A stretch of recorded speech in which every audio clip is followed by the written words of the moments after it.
The abundance of mountains, hills, natural areas, creeks, and beaches contributes to Santa Barbara's reputation as one of the most beautiful areas in the world.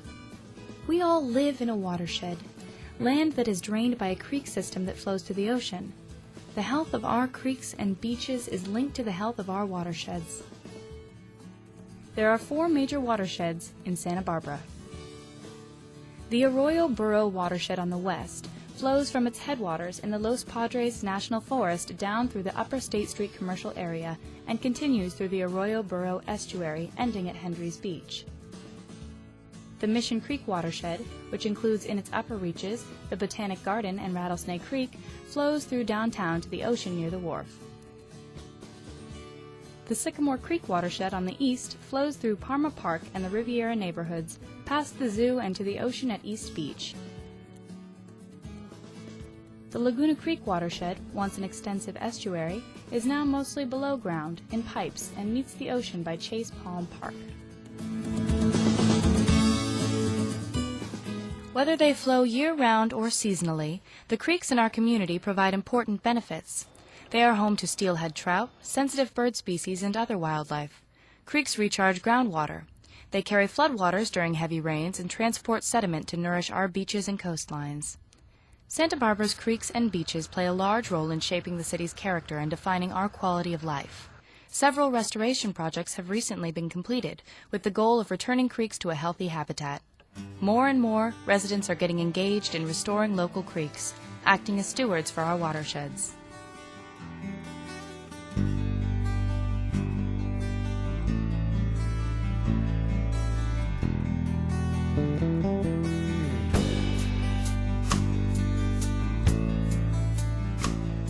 Santa Barbara's creeks serve as a habitat for diverse bird species, endangered fish populations, and numerous mammals, reptiles, and amphibians.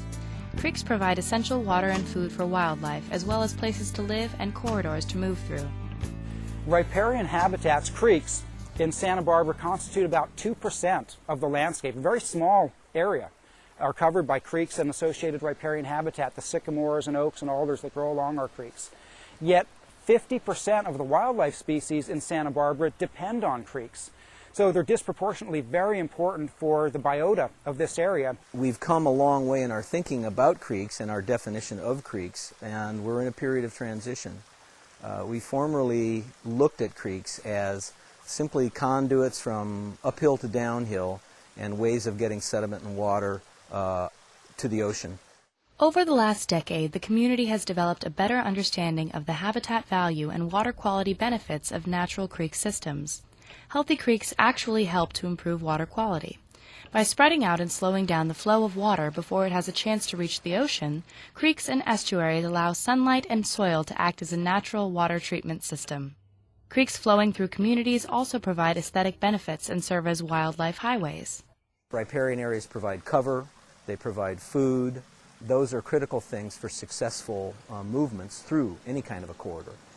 So what we have is a situation where these corridors become important at times when other habitats have lost their vitality for one reason or another.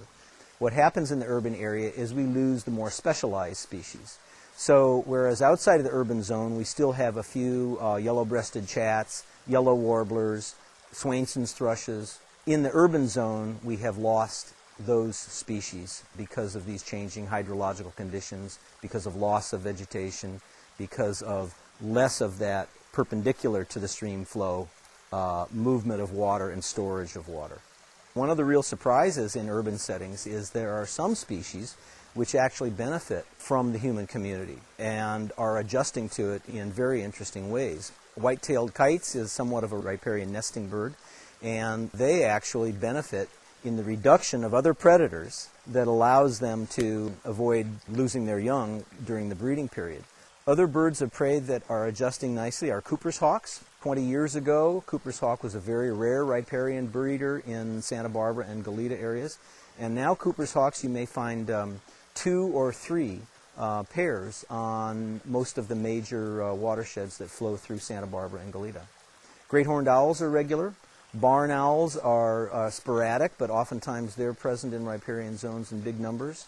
and then add to those breeders a whole number of birds that occur in the wintertime that are not here, they're migrating here from other areas and are present from October to March or so. Local creeks are home to many bird species, such as the common yellowthroat, belted kingfisher, and black-crowned night heron. They also provide habitat to endangered species, such as the tidewater goby and steelhead trout. Now, in addition, creeks are even more important for endangered species. Of all the threatened and endangered species in Santa Barbara, a full 75% depend on creek and riparian habitats. And the reason that percentage is so high is because our creeks have, unfortunately, been degraded substantially by pollution, water diversion, urban development getting too close to the creeks, urban runoff polluting the creeks. So the creeks have been degraded. As a result, a lot of the endangered and threatened species that we have in this area are species that are found in the creeks. And that's why it's very important to restore our creeks so that we can preserve the natural history and natural biodiversity of the Santa Barbara region. The Arroyo Burro estuary provides habitat for the tidewater goby, a small grayish-brown fish native to California coastal lagoons and streams. Gobies can also be found in Mission Lagoon at East Beach. The City Creeks Division has initiated several years of tidewater goby studies to learn more about the local populations. We are conducting sampling for tidewater goby here in Arroyo Burro Creek estuary, and we've just done a seine haul, collected the fish here. Here's the cats right here. We're going to go through them now and size them, get good size class information on them. And that tells us what the production is for the year. It tells us what the overwintering success was from the previous year, because they only live for 1 year, typically. So all these fish spawned last year and are about ready to spawn again this year. In fact, many of them are gravid females. Tidewater goby populations in Mission Creek estuary are generally lower than in the Arroyo Burro estuary, likely a reflection of lesser quality habitat from concrete channelization and lack of protective cover. Gobies have specific habitat needs. They require lagoon areas with sandy bottoms near vegetation and cool, brackish water. Another problem that happens is this artificial breaching of lagoons. The gobies like the freshwater habitat. And this Arroyo Burro Creek estuary, it's pretty fresh most of the year when the lagoon is closed. When it's artificially breached and we get a big flush of water that goes out into the ocean, well, the gobies can be flushed along with that. But along with that, seawater enters the estuary, and so you get brackish conditions. In fact, you get a lot of marine water that's laying on the bottom, and that's not good habitat for the gobies.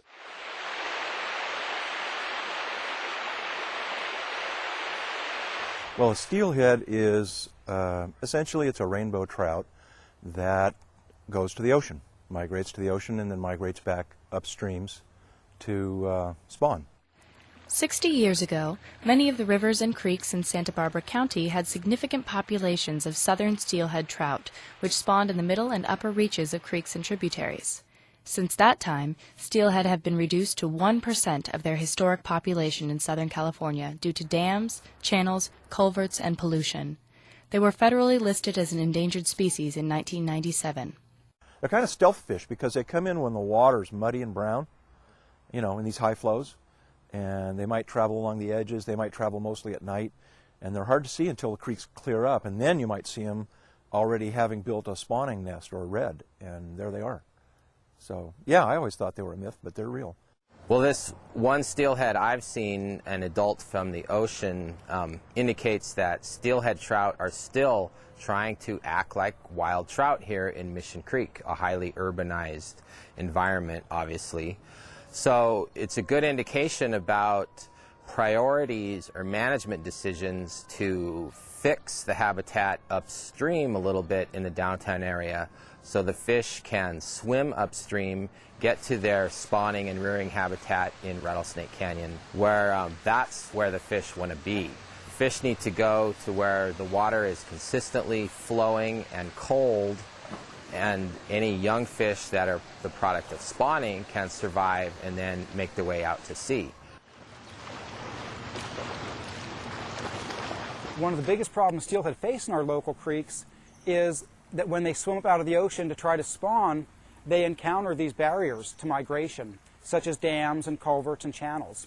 A good example is right behind us here at the Mission Canyon Road Bridge, where there's a concrete apron that serves to stabilize the bridge against erosion, but it also unfortunately acts as an impediment to steelhead migration.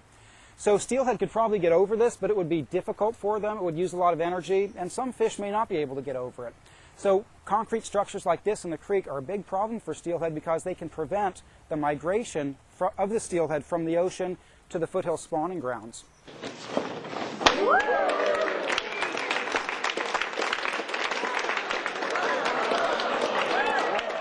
There is no question that awareness is growing about steelhead and trout in these streams. Even though they're intermittent streams, people now understand that when they flow, somehow they get populated with trout.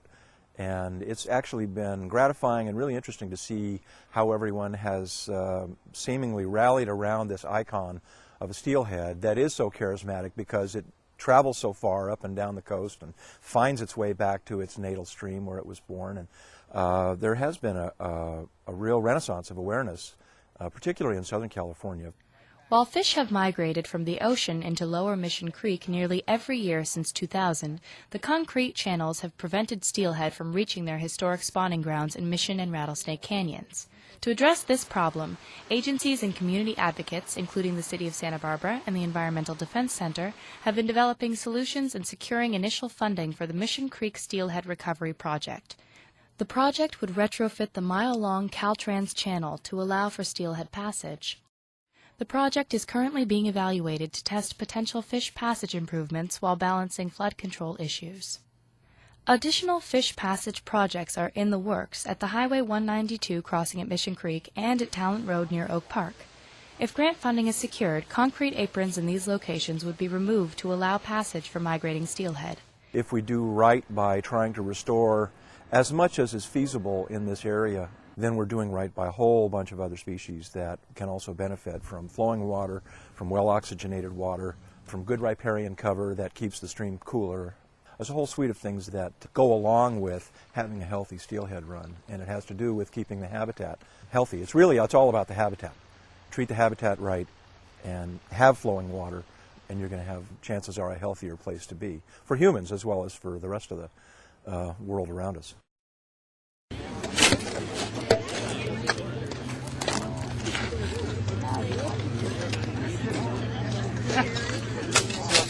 To enhance creek habitat, the City Creeks Division has undertaken 2 significant restoration projects.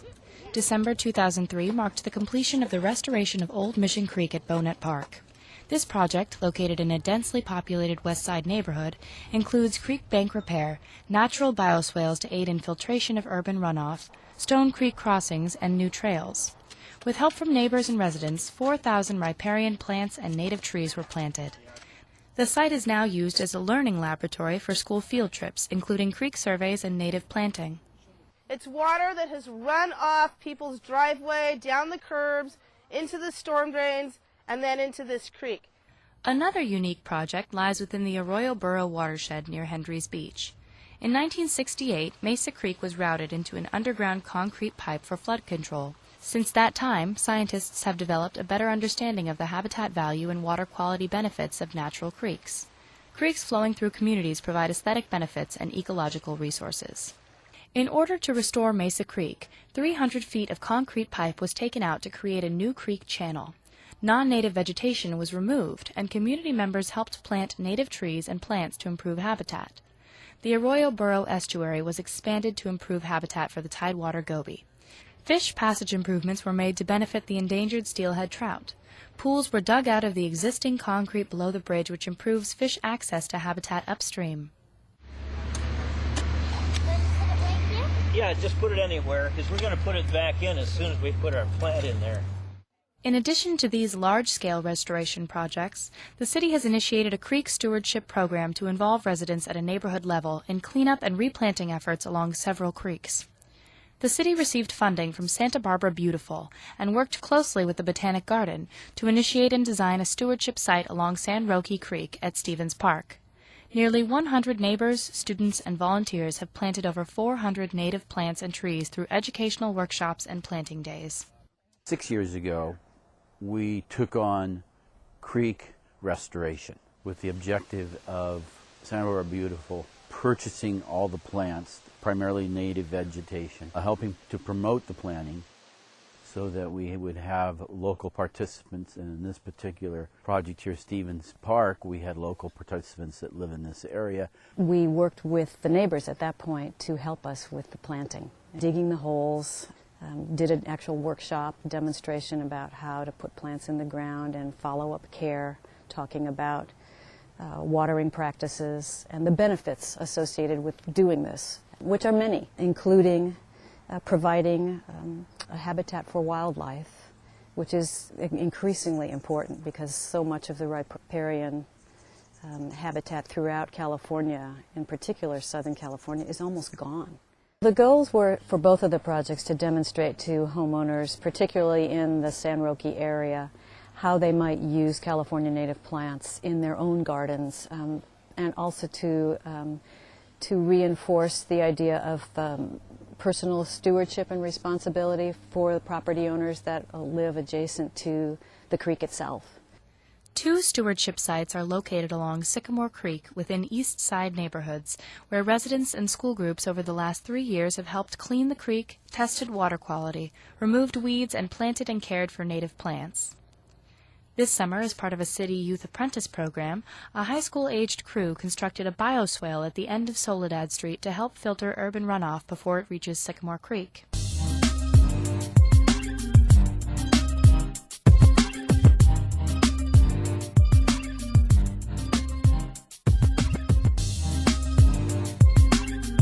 And what we're doing here today, we're basically cleaning the creeks.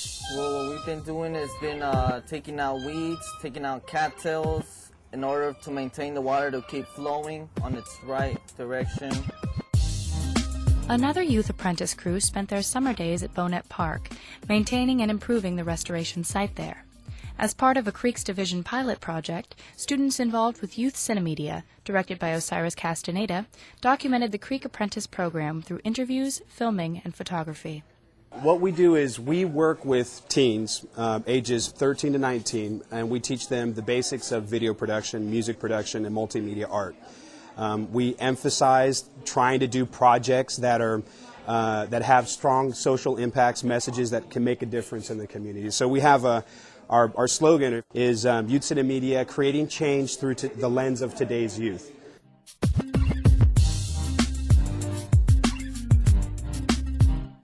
I mean, you learn a lot of things and you help the city and the community be clean because you're the one living in here and you're going to live here for like the rest of your life. Well, basically the first day we came here, arrived here, there was a lot of trash, a lot, you know, and basically walked around picking up trash where we could find bottles, paper, you know, it'd be like needles and stuff. Well, I've been cleaning this creek for about almost a month and a week.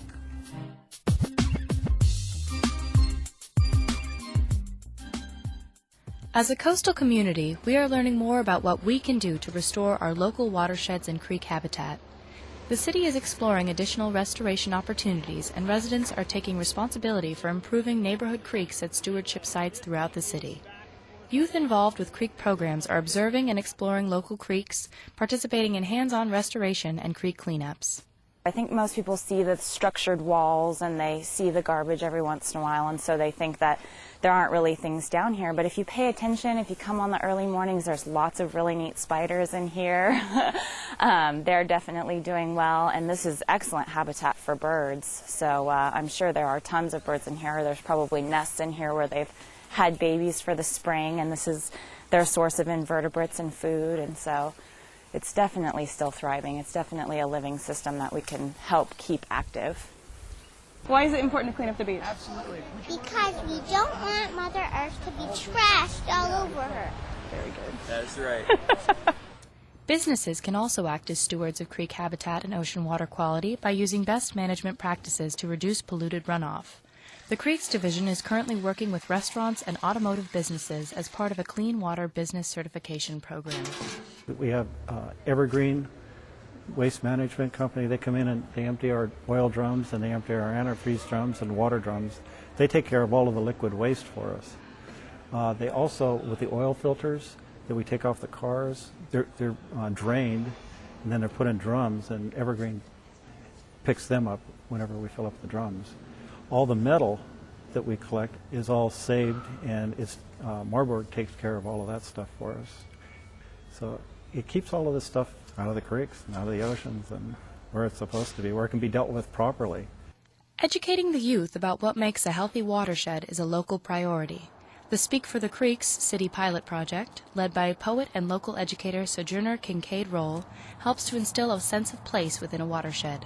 When this opportunity came along, I thought this is an opportunity to take the kids that I work with in the classroom doing poetry to the creek through the Creeks program, and then get them back and have them write a poem once they get to know their neighborhood better.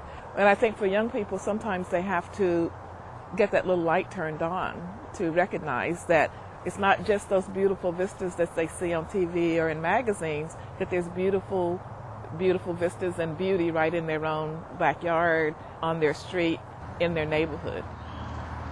The art piece that we got that everybody kind of liked the most, that people really spoke to, was one where one kid said, "This is boring." So I said, "Well, tell us what's boring about it." So he says, "Well, the trees aren't strong enough for me to climb on," so he started writing. I said, "Well, tell me what else is boring. What didn't you like?" So his collage ended up being a piece called Boring Rock and Tree. When young people visit local creeks and observe dragonflies, tadpoles, crawdads, and raccoon prints, they begin to learn the importance of restoring waterways and bring these values home to their families. Hola, yo soy Lupita. Yo estoy aprendiendo del río que no se debe de echar basura porque viven animales y se pueden morir si hay basura.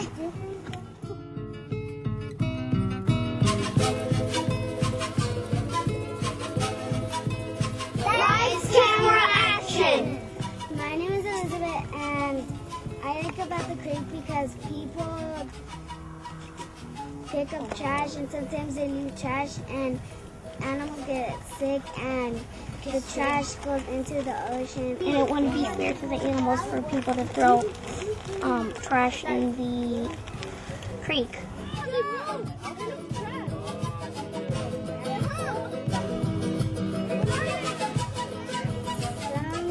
people don't even care about listening to other people, they just throw the trash in. And where does the water go? Ocean! Okay, so if you put trash in the creek, does the trash go to the ocean? Yes.